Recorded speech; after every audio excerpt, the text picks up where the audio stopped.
Buenos días otra vez. Buenos días otra vez a todos mis compañeros que se están conectando a esta hora. Hoy ha sido, hasta donde vamos, un día excelente, con pláticas, charlas, ponencias, presentaciones totalmente profesionales y algunas muy vivaces, activas, históricas, que obviamente pues, nos van a dejar una huella muy profunda en lo que estamos tratando de hacer aquí en el puerto de Veracruz. Alguien me dijo alguna vez que aquel médico que solo de medicina sabe ni de medicina sabe. Hoy ya escuchamos algo de historia, supimos del porqué de algunas cosas que pasaron en nuestro país cuando todavía Veracruz fungía como un eje de este gran país que tenemos. A continuación tenemos al señor doctor don Alberto Rubio Guerra. El doctor Alberto Rubio Guerra, excelente amigo al que admiro, es profesor adjunto al curso de especialización en medicina interna en la Universidad Nacional Autónoma de México y pertenece al Sistema Nacional de Investigadores INVESTAP en el México Distrito Federal. Ha sido presidente del Colegio de Medicina Interna de México y ha accedido muy gustoso a hablar de un tema que él maneja muy bien. Muy personalmente siento que Alberto es de los médicos internistas que más ha publicado en nuestro país de hipertensión arterial y todas sus variantes. Alberto es un tipo muy dinámico, muy activo y obviamente siempre colaborador con los cursos que elaboramos aquí en el Colegio de Medicina Interna del Estado de Veracruz. Alberto, eres bienvenido y doy los micrófonos para que inicies tu presentación. Muchísimas gracias.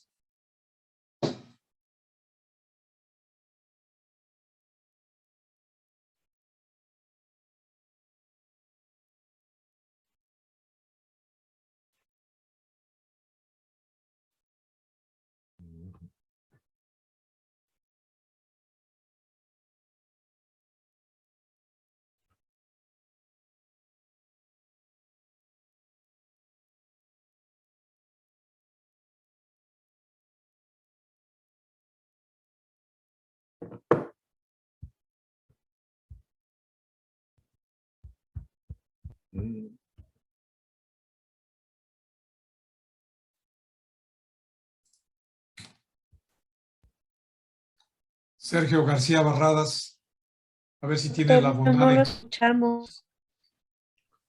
No me está dejando iniciar video y me dice que no puedo compartir pantalla porque hay otro participante compartiendo.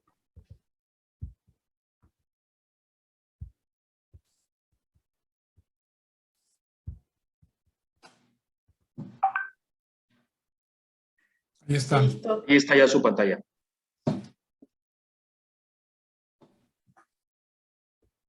¿Listo? Listo, adelante, Beto. Muchas gracias por participar con nosotros. Te lo agradecemos infinitamente. Buenas tardes a todos. Muchas gracias al doctor Salas por su invitación y por su presentación. Y vamos a platicar los siguientes minutos sobre la hipertensión resistente. La hipertensión resistente se define como la falta de respuesta a 3 medicamentos a dosis máxima, incluyendo entre ellos un diurético, y con un adecuado apego al tratamiento, incluyendo modificaciones al estilo de vida.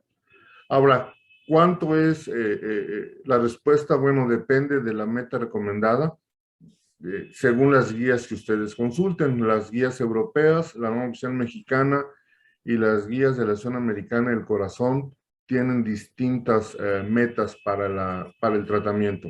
En lo personal, yo prefiero las guías y las recomendaciones de la Asociación Americana del Corazón. Me parece que van más dirigidas a la reducción del riesgo del paciente. ¿Cuál es la prevalencia de la hipertensión resistente? Se estima entre un 10 y un 17% de la población hipertensa, de acuerdo a la serie que ustedes revisan. Algunos reportes establecen que hay un 14% de resistencia aparente, pero el 10% de resistencia verdadera. Resistencia aparente es la que se da porque no se apega precisamente a la definición, como lo vamos a ver en un momento más. Y bueno, el estudio ALHAT, publicado ya hace varios años, 15% de los pacientes requirieron 4 medicamentos para lograr el control de la presión arterial. ¿Cuál es la etiología? Bueno, la mayoría de las series reportan este dato, fármacos a dosis insuficientes, lo cual estrictamente hablando no sería hipertensión resistente. Recuerden que la definición implica por lo menos 3 medicamentos a dosis farmacológicas. Y aquí es donde hablamos de hipertensión resistente aparente y hipertensión resistente verdadera. Fármacos a dosis insuficientes sería aparente. Intolerancia al manejo, 14%, hipertensión secundaria, algunas cifras reportadas son 11%, otras 5%, falta de apego, esto tampoco sería hipertensión resistente verdadera, interacción con otros fármacos y causas psiquiátricas, entre lo que más se reporta. Factores que predisponen a hipertensión resistente, de los más frecuentes la hipertensión avanzada, particularmente para hipertensión sistólica aislada, diabetes mellitus tipo 2, obesidad, sedentarismo, enfermedad renal crónica, la apnea del sueño y la ingesta excesiva de alcohol. Condiciones concomitantes, es importante señalar que varias sustancias que habitualmente se consumen pueden entorpecer el efecto de los antihipertensivos. Quizá los más comunes, los antigripales, la mayoría de los descongestionantes son, no la mayoría, todos los descongestionantes son vasoconstrictores. Antiinflamatorios esteroideos interfieren con la acción de prácticamente todos los fármacos antihipertensivos, con excepción de los calcioantagonistas. Los calcioantagonistas no ven interferida su efecto por antiinflamatorios, pero los demás fármacos sí lo ven, particularmente los inhibidores de enzima convertidora de angiotensina. Los corticosteroides, los anticonceptivos hormonales implican la retención de sodio y agua y esto favorece falta de respuesta al tratamiento antihipertensivo. El tabaco, la cafeína, drogas psicotrópicas, particularmente el consumo de alcohol también se asocia a hipertensión resistente. Y aquí vale la pena señalar que los tomadores crónicos de café hacemos tolerancia a los efectos cardiovasculares de la cafeína. Cuidado con la medicina alternativa, muchas sustancias que se emplean en estas prácticas son vasoconstrictoras. La eritropoyetina también aumenta la presión arterial, el aldosteronismo, el dolor crónico, por supuesto efectos en el registro, la ingesta de sal y la apnea obstructiva del sueño. ¿Cuál es la fisiopatología de la hipertensión resistente? Participan el sistema nervioso simpático, particularmente impulsos provenientes del riñón contribuyen a la activación del sistema nervioso simpático y se favorece la estimulación de zonas noradrenérgicas en el cerebro. La hiperactividad del sistema renina-angiotensina-aldosterona también está involucrada y particularmente los pacientes con hipertensión resistente tienen pérdida de la capacidad renal para modular la actividad del sistema renina-angiotensina en respuesta a la hipernatremia. El aldosteronismo, yo les decía, ven ustedes la prevalencia del aldosteronismo de acuerdo a los estadios de hipertensión, sería de acuerdo a estadios de acuerdo a la clasificación europea. es menos del 2% en presión normal y en hipertensión estadio 1. En estadio 2 es un poquito menos del 10%, estadio 3, 13%, pero casi la cuarta parte de los pacientes con hipertensión resistente tienen aldosteronismo primario y eso tiene que tomarse en cuenta a la hora de seleccionar el tratamiento. La apnea del sueño se ha encontrado hasta en el 70% de los pacientes con hipertensión que no responden al tratamiento. A mayor severidad de la apnea del sueño, mayor resistencia al tratamiento antihipertensivo. Y algunos estudios preliminares relacionan que la apnea del sueño genera exceso de aldosterona particularmente en los pacientes obesos. Entonces, esto también hay que tomarlo en cuenta para el tratamiento. Es importante señalar que los pacientes con hipertensión resistente suelen ser más susceptibles a tener daño a órgano blanco. Microalbuminuria, casi la mitad de los pacientes. Hipertrofia ventricular izquierda, más de la mitad. Engrosamiento íntima media, el cual es un marcador validado de aterosclerosis. Y tienen 2 veces más riesgo de tener enfermedad renal crónica, eventos cardiovasculares, cerebrovasculares e insuficiencia cardíaca. En el estudio del paciente es importante evaluar el apego al tratamiento y aquí pues son muchas herramientas desde preguntar al paciente, contar tabletas, preguntar a o pedir a los familiares que cuenten las tabletas y que pues asesoren o supervisen el tratamiento. Indagar sobre la ingesta de estos fármacos, ya comenté algunos que pueden interferir con el efecto de los antihipertensivos, realizar un electrocardiograma, un examen general de orina, electrolitos séricos para valorar la presencia de daño a órgano blanco, y es importante señalar que en la actualidad está tomando mucho auge el uso del ecocardiograma para valorar no solamente la hipertrofia ventricular, sino también la fracción de eyección y el volumen de la grasa epicárdica como marcadores de daño en estos pacientes. Si la historia clínica lo orienta, realizar estudios para hipertensión secundaria, aunque recordemos menos del 10% de los pacientes con hipertensión resistente, lo son por hipertensión secundaria. Y bueno, de acuerdo a la historia clínica serían los estudios, si sugiere síndrome de Cushing, si sugiere cromocitoma, si sugiere una alteración renal, en esa medida habría que hacer los estudios. Yo recomiendo en la exploración física del paciente hipertenso siempre hacer una auscultación del abdomen. Soplos abdominales nos pueden hablar de placas de ateroma en la arteria renal que estén condicionando tanto el problema de hipertensión resistente como daño renal y que pueden ser tratables por angioplastía. Es muy importante hacer una adecuada medición de la presión arterial. Si el perímetro abdominal excede los 30 centímetros, usar los brazaletes grandes. Hay que poner la membrana del estetoscopio sobre la arteria braquial. El paciente debe estar relajado, el brazo apoyado sobre una mesa, sin ropa apretada que oprime el brazo, la columna debe estar vertical,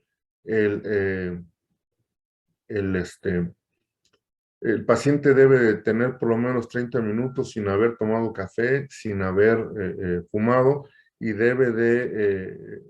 no debe tener urgencia de ir al baño, debe tener la vejiga vacía.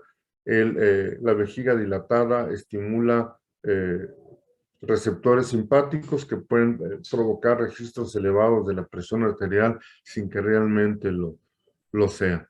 Se infla hasta 20 milímetros de mercurio el brazalete después de que se ocluye el pulso y luego se desinfla más o menos a 3 milímetros de mercurio por segundo. Recordar cuando se escucha el primer ruido del Korotkoff es la sistólica y cuando se deja de escuchar el quinto es la diastólica. Esto es lo recomendable de acuerdo a la circunferencia del brazo, el brazalete.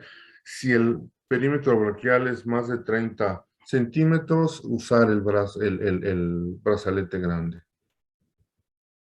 ¿Cuándo buscar hipertensión secundaria? Cuando la presión arterial, la hipertensión inicia antes de los 20 años, Cuando hay hipertensión diastólica de reciente inicio después de los 60 años, recuerden que a partir de esa edad sube la sistólica. Si el paciente era normotenso y tiene aumento, el inicio de hipertensión diastólica después de los 60, hay que buscar hipertensión secundaria, particularmente a nivel renal.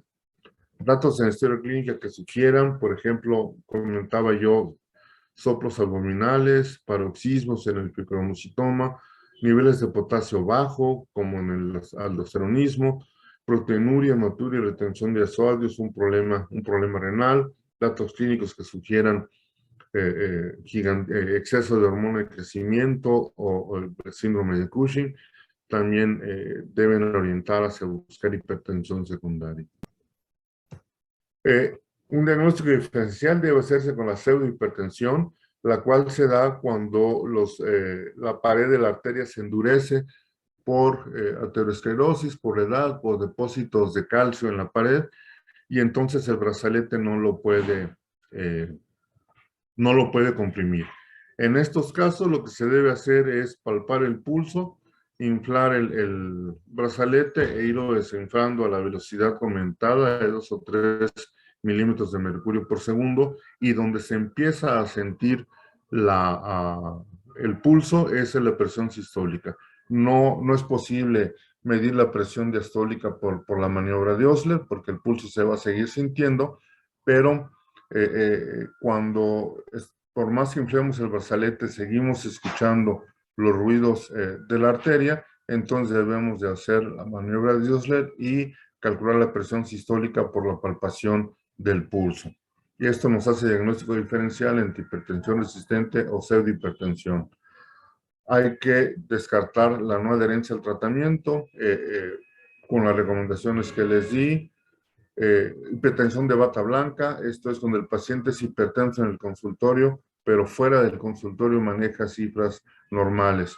Esto lo podemos diferenciar por monitoreo ambulatorio de la presión arterial o por automedición de la presión arterial por el paciente fuera del consultorio, ya sea en casa o en domicilio. Nosotros usamos un modelo que llamamos a préstamo, en el cual le prestamos un equipo semiautomático al paciente para que se mida la presión en su casa, y de esta manera podemos diagnosticar hipertensión de bata blanca y tomar las medidas adecuadas para ello. Un régimen adecuado también hay que calcularlo. Algunos fármacos son más eficaces en algunos grupos de pacientes que en otros. Y bueno, algunas técnicas inapropiadas para medir la presión arterial, como ya he comentado, si el paciente acaba de fumar, de tomar café o tiene el deseo inminente de vaciar la vejiga, vamos a registrar cifras de presión arterial más elevadas que las que en realidad tiene. La clase de hipertensivos debe basarse en la fisiopatología predominante. Por ejemplo, si hay retención de líquidos o aumento de la actividad simpática, preferir un diurético o un beta bloqueador, de preferencia de los cardioselectivos. Si el paciente tiene menos de 2 de creatinina, podemos usar tiazidas, pero si el paciente tiene más de 2 de creatinina, las tiazidas ya no son eficaces y en ese caso debemos modificar a un diurético de ASA. Valorar la necesidad de usar otros fármacos en caso de que con los 3 que estemos utilizando no se controle. El uso crónico de antiinflamatorios no esteroideos es también algo que debemos valorar y evaluar si es preciso que el paciente los tome o si podemos modificarlo para mejorar la respuesta al tratamiento antihipertensivo. Algunas medidas, recomendar la reducción de la ingesta de sal, disminuir la ingesta de peso cuando sea necesario. Recuerden que la disminución de peso se acompaña de disminución de las cifras de presión arterial, particularmente la sistólica. Realización de ejercicio, un programa racional de acuerdo a las características y posibilidades del paciente. Reducir la ingesta de alcohol, la supresión del tabaquismo, buscar y en su caso tratar la apnea obstructiva del sueño, mejorar la adherencia al tratamiento. Aquí la automedición de la presión por el paciente en su casa nos ha ayudado. El paciente hace conciencia de lo que pasa cuando no se toma el tratamiento y mejora la adherencia y a veces enviarle recordatorios de que debe de estar tomando la presión arterial es también una buena opción. Valorar el aumento en la ingesta de potasio. Si el paciente tiene función renal normal y no hay contraindicación, el aumentar un poquito la ingesta de potasio reduce las cifras de presión arterial. El manejo del estrés también es importante para reducir pues el estado aumentado del tono simpático. Aunque el estrés agudo no genera hipertensión arterial, el estrés crónico por más de 2 años sí lo hace. Ajusten el tratamiento. Si el paciente no tiene diurético, hay que agregarlo. Aquí sería hipertensión resistente aparente. Acuérdense que la definición dice que el paciente ya lo está tomando. Sin embargo, si tenemos un paciente que no responde al tratamiento y no tiene diurético, hay que agregárselo. Agregar fármacos con mecanismos distintos a los que ya está recibiendo. Dosis bajas de espironolactona pueden ser muy útiles, particularmente en aquellos pacientes con potasio por abajo de 3.5, dosis bajas 25 miligramos. Ahorita vamos a revisar algunas cosas con cuestión a la espironolactona, 25 miligramos cada 12 horas. Y valorar el uso de fármacos como hidralazina, reserpina y agentes con efecto alfa bloqueador. La hidralazina, recordar que genera retención de agua, pero el paciente ya estaría recibiendo el diurético, entonces se puede beneficiar si no lo está recibiendo. Vean ustedes lo que pasa. Estos son pacientes con hipertensión resistente en el estudio ASCOT, a los cuales se les agregó espironolactona. Y vean cómo hubo una reducción en promedio de 21, casi 22 milímetros de mercurio en la presión sistólica y de casi 10 milímetros de mercurio en la presión diastólica. Y bueno, ya habíamos visto, 25% aproximadamente de los pacientes con hipertensión resistente tienen aldosteronismo, entonces el agregar dosis bajas de espironolactona mejora y ayuda al control de las cifras de presión en estos pacientes. Y bueno, son varios estudios en los cuales se han hecho esto de agregar espironolactona, y ven ustedes cómo en todos los estudios hay reducciones importantes de más de 20 milímetros de mercurio en la sistólica y de un promedio de 10 milímetros en la diastólica cuando se agrega espironolactona a los pacientes con hipertensión resistente. Entonces, pues, si ya se reciben 3 fármacos y no se controla, el agregar espironolactona como cuarto fármaco sería, desde mi punto de vista, el siguiente paso. Algunas recomendaciones que funcionan si el paciente está tomando los 3 medicamentos en la mañana.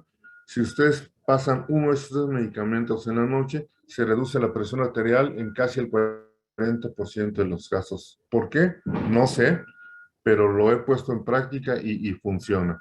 Entonces, pasar uno de los 3 medicamentos a la noche ayuda a reducir y a mejorar el control de las cifras de presión arterial en un porcentaje importante de los casos.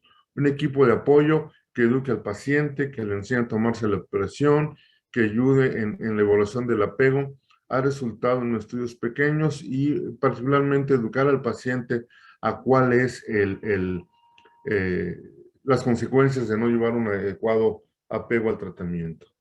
Si el paciente está tomando hidroclorotiazida, es mejor cambiar la clortalidona. La clortalidona tiene un efecto antihipertensivo más eficaz que el de la hidroclorotiazida, entonces mejora si cambiamos al paciente con hidroclorotiazida y le damos clortalidona.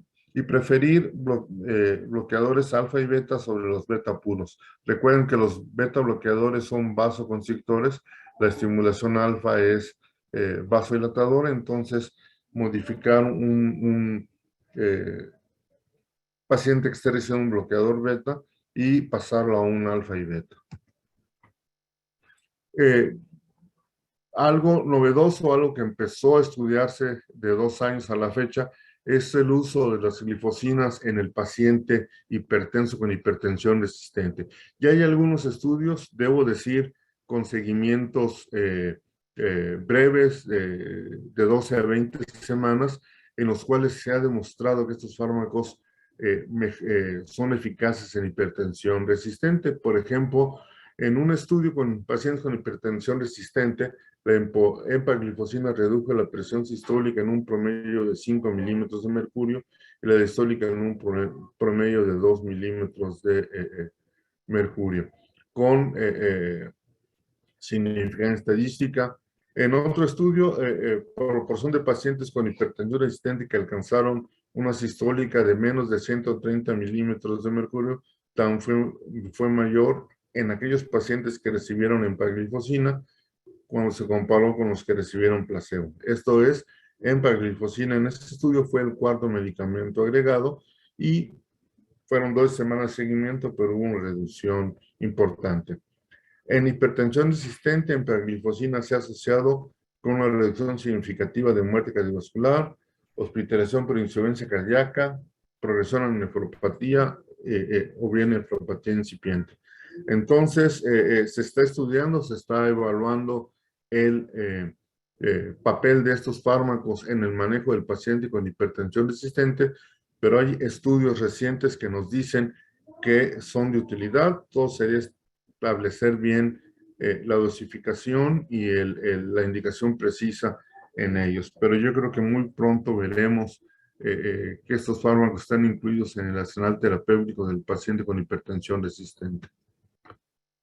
Si aún no se controla, insistir en buscar causas de hipertensión secundaria, evaluar si existe una situación concomitante, apnea del sueño, hipopotasemia, sobrecarga de volumen, y si el paciente no ha logrado una reducción adecuada de peso.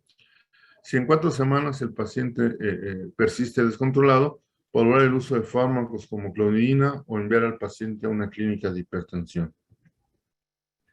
¿Qué ha pasado con procedimientos donde la tecnología interviene, como por ejemplo la estimulación de vasoreceptores carotídeos? Hay una serie de estudios que nos dicen que se logran reducciones de las cifras de presión arterial, tanto sistólica y diastólica, tanto en el consultorio como en la presión ambulatoria media de 24 horas. El asunto, bueno, son técnicas invasivas que pueden provocar lesión o daño a los nervios, incluso al nervio facial, en el momento de la implantación, y se siguen corriendo estudios para precisar su utilidad y su seguridad. No están, la estimulación de vasoreceptores carotídeos todavía no tiene aceptación total, particularmente en Europa. La desnervación renal por catéter también provoca disminución de cifras de presión sistólica y diastólica ambulatoria en 24 horas. El riesgo de complicaciones es baja. Por supuesto, siempre habrá riesgos, potencial de choque hipovolémico, hemorragia. Y es un método que ya está aprobado en Europa y en algunos otros países. Sin embargo, nuestros vecinos del norte todavía no lo aprueban en el manejo de la hipertensión arterial resistente. Y bueno, para finalizar, una recomendación para todo aquel sujeto que sea hipertenso y desea suspender tratamiento farmacológico para sustituirlo con prácticas alternativas, pues yo quiero recordarlo que estamos en septiembre y septiembre es el mes del testamento. Esta sería mi última imagen. Les agradezco nuevamente la invitación y quedo abierto a si hay preguntas, comentarios o reclamos. Gracias.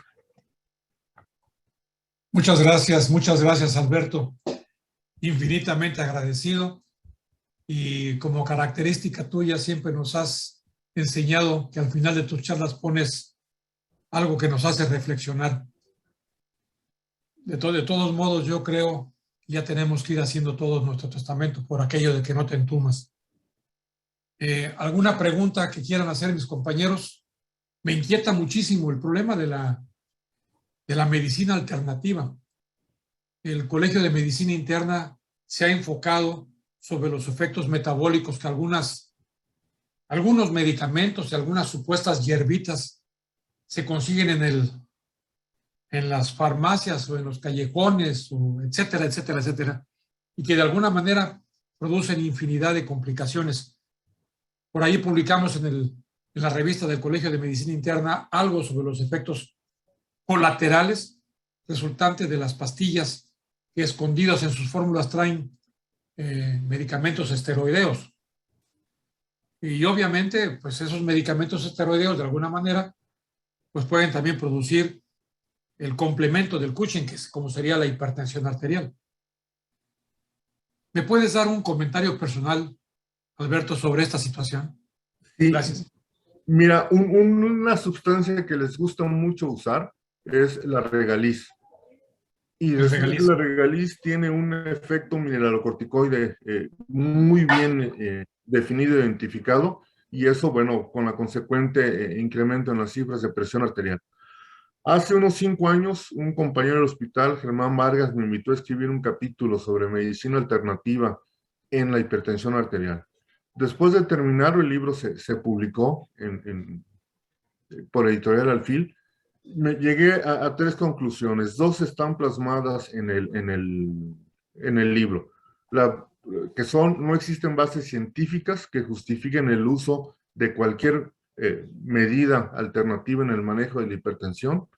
La número 2, no hay bases éticas para usarlas, ya que no hay ningún estudio que diga que funciona. Y la número 3, no merecen ser llamadas medicinas, entonces yo ahora las llamo prácticas alternativas. Y pues sí, no solamente vienen corticosteroides, a veces vienen antiinflamatorios no esteroideos. Empieza a ser común que algunas de estas pomadas o tabletas traigan también ibuprofeno. Y bueno, ya comentaba yo el efecto que tienen estos fármacos interfiriendo con el efecto de la mayoría de los antihipertensivos. Y algunas tienen sustancias o actividad vasopresora también, y esto, por supuesto, interfiere con el tratamiento antihipertensivo. Bien, muchas gracias. El doctor Efraín del Ángel, que muy seguramente se está tomando un litro de jugo de naranja allá en Martínez de la Torre, pregunta, ¿los beta bloqueadores también sirven en insuficiencia cardíaca derecha o cor pulmonar? Esa pregunta era para el ponente anterior, pero ¿qué nos puedes decir al respecto de esto, Beto? Bueno, en insuficiencia cardíaca derecha o cor pulmonar no es algo que haya revisado recientemente, no podría hacer alguna afirmación. Ok. En cuanto a utilizar betabloqueadores en hipertensión existente, yo diría mejor usen los que son alfa y beta bloqueadores, y si no, pues usen carvedilol o nebivolol, que que también tienen un efecto vasodilatador intrínseco. Muchas gracias. Otra pregunta del doctor Néstor Morales Argüelles. Pregunta, ¿qué opina de la medicina homeopática? Bueno, más que mi opinión, diré algo que ya opinó el Consejo Europeo, el Congreso Europeo. Prohibió el uso de la medicina homeopática en el territorio de la Comunidad Europea. Entonces creo que eso es, Ahí está la respuesta. yo creo que esa es la mejor respuesta. Bien, el doctor Daniel García Narváez comenta o pregunta sobre riesgos potenciales de hiponatremia por clortalidona contra hidroclorotiazida. Sí tiene mayor riesgo, sin embargo, aquí hablaríamos de dosis bajas, 12.5 miligramos de clortalidona, con lo cual son menos frecuentes los efectos, no solamente sobre sodio, sino también sobre los efectos metabólicos. Entonces, 12.5 de clortalidona sería la recomendación. Muy bien. Otra vez el doctor del Ángel, los diuréticos tiacídicos incrementan la resistencia a la insulina y sí, tienen tendencia al síndrome metabólico. Estarían contraindicados, lo que sugiere el uso de la indapamida. Gracias. Bueno, indapamida es también un buen medicamento. Yo aquí quiero aclarar, la clortalidona no es un tiacídico, es similar, pero no es un tiazídico. Entonces, y por supuesto indapamida tampoco. Entonces quizá sea más correcto hablar de fármacos natriuréticos y dividirlos ahí en 3 categorías. La indapamida también es un buen medicamento para la hipertensión resistente. De hecho, las guías británicas para el manejo de la hipertensión dicen que si se va a usar un diurético sea o bien indapamida o bien clortalidona. Y sí, los tiazídicos favorecen resistencia a la insulina y síndrome metabólico. Aquí, bueno, los estamos utilizando en combinación con inhibidores del eje renina-angiotensina que compensan un poquito este efecto y pues estamos calculando el riesgo-beneficio. Entonces, en un paciente que no se controla, vamos a necesitar agregar el natriurético en algún momento. Muy bien, pues muchísimas gracias, Alberto Rubio Guerra. Como siempre, excelente presentación y muchas gracias a los compañeros que hicieron sus preguntas. Creo que aquí apareció otra pregunta más. No, ya no tengo ninguna pregunta más. Te agradecemos infinitamente a nombre del Colegio de Medicina Interna del Estado de Veracruz tu participación. Pero hay una pregunta en pacientes renales. Adelante. Y la experiencia que tenemos aquí en el hospital en pacientes renales que tienen hipertensión resistente, en estos casos en particular, la prazosina es muy útil. Responden con prazosina. El efecto secundario más importante de prazosina es la retención de sodio y agua, pero el paciente se está dializando y está recibiendo diuréticos de ASA. Entonces, en un paciente con insuficiencia renal que no se controla, el uso de prazosina es una buena opción. Muy bien. Pues muchísimas gracias, Alberto Rubio Guerra. Infinitamente agradecido. Que ganen las Chivas en el próximo juego. Te mando un abrazo muy, muy grande, muy fuerte y mi reconocimiento, el reconocimiento del Colegio de Medicina Interna del Estado de Veracruz. Muchas gracias. E invitar a mis compañeros que esperemos unos minutos. Tenemos una charla dentro de aproximadamente unos 10, 12 minutos, así que tienen tiempo para estirar las piernas. Muchas gracias. Gracias por la invitación. Gracias.